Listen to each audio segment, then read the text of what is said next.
আর এই মুহূর্তের বড় খবর দেব আপনাদেরকে, যেখানে লিয়েন্ডার পেজকে নিয়ে এই মুহূর্তে রাজনৈতিক জল্পনা তুঙ্গে। কারণ ওয়েস্টিন চত্বরে লিয়েন্ডার পেজের উপস্থিতি যা উস্কে দিচ্ছে জল্পনা। কারণ ওই হোটেলেই রয়েছেন বিজেপির সভাপতি নীতিন নবীন, তিনি এই মুহূর্তে সেখানেই রয়েছেন এবং এই ওয়েস্টিন চত্বরে সেখানেই লিয়েন্ডার পেজ তার উপস্থিতি নিয়েই রাজনৈতিক জল্পনা শুরু হয়েছে। সেক্ষেত্রে এই নিয়েই জল্পনা চলছে যে তিনি কি তাহলে শিবির বদলাতে পারেন, সেই নিয়ে একটা জল্পনা চলছে। কারণ একসময় তিনি তৃণমূলে ছিলেন এবং সেক্ষেত্রে কি শিবির বদলাতে পারেন, সেই জল্পনা চলছে এই মুহূর্তে। আমরা এই নিয়ে আরো আপডেট নেব। এই মুহূর্তের মৌপিয়া নন্দী, ডেপুটি এডিটর, এই মুহূর্তে আমাদের সঙ্গে রয়েছেন। মৌপিয়াদি, দেখো অভিক, এই মুহূর্তে অত্যন্ত গুরুত্বপূর্ণ একটি খবর আমাদের কাছে আসছে, যেটা নিয়ে জল্পনা তুঙ্গে।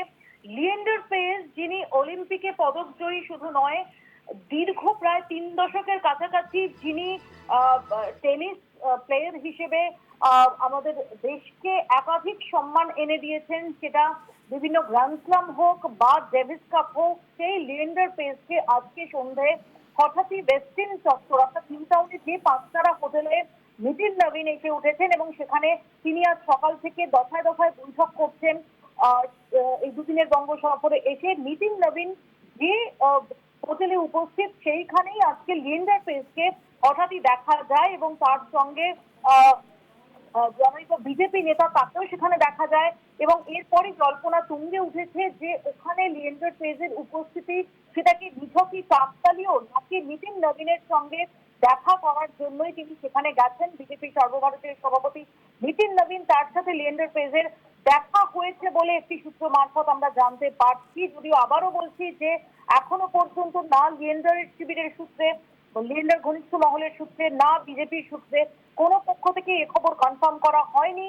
কিন্তু এই যে টাইমিং, যে যখন নীতিন নবীন যে 5 তারা হোটেলে দফায় দফায় বৈঠক করছেন যেখানে তিনি উপস্থিত, সেখানে সেই হোটেলে আজকে লিয়েন্ডার পেজের উপস্থিতি, সেটা জল্পনা অনেকটাই উস্কে দিয়েছে। এবং আমরা জানি যে লিয়েন্ডার পেজ তিনি খুব কম সময়ের জন্য তৃণমূল কংগ্রেসে যোগদান করেছিলেন যখন গোয়ায় নির্বাচন ছিল। গোয়ায় নির্বাচনে তুমি জানো যে তৃণমূল কংগ্রেস সেখানে প্রতিদ্বন্দ্বিতা করেছিলেন। সেই সময় তিনি তৃণমূল কংগ্রেসে যোগদান করলেও তৃণমূল কংগ্রেসে অর্থাৎ তার রাজনৈতিক যে জীবন সেটা খুব বেশি দীর্ঘস্থায়ী হয়নি। তিনি অ্যাক্টিভলি তৃণমূল কংগ্রেসের সঙ্গে খুব বেশি দিন থাকেননি।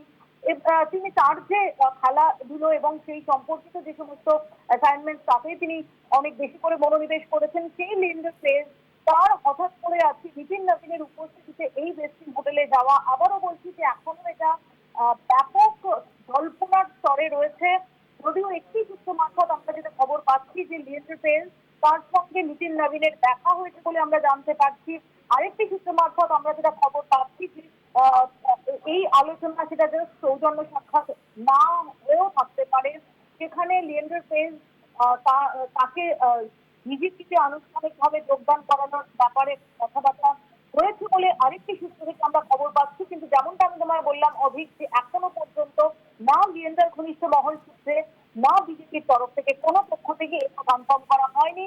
যদি যে জল্পনা দেখা যাচ্ছে এবং সূত্র মারফত আমরা যে ইঙ্গিত পাচ্ছি, সেটাই যদি সেক্ষেত্রে সত্যি হয়, তাহলে কিন্তু মনে করা হচ্ছে যে বড় চমক অপেক্ষা করছে এবং সেক্ষেত্রে লিয়েন্ডার পেজের যোগদান সেটা সময়ের অপেক্ষা হলেও হতে পারে।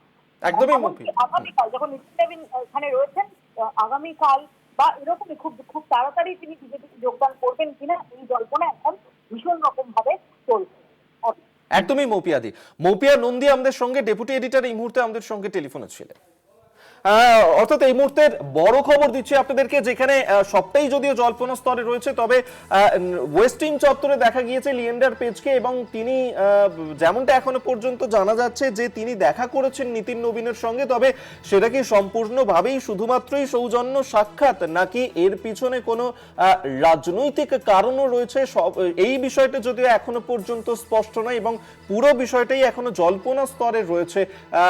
একসময় তিনি তৃণমূলে ছিলেন এবং সেই ক্ষেত্রে তিনি কি বিজেপি শিবিরে যোগদান করতে পারেন, নাকি এটা শুধুমাত্রই সৌজন্য সাক্ষাৎ, সেই নিয়ে কিন্তু জল্পনা তুঙ্গে।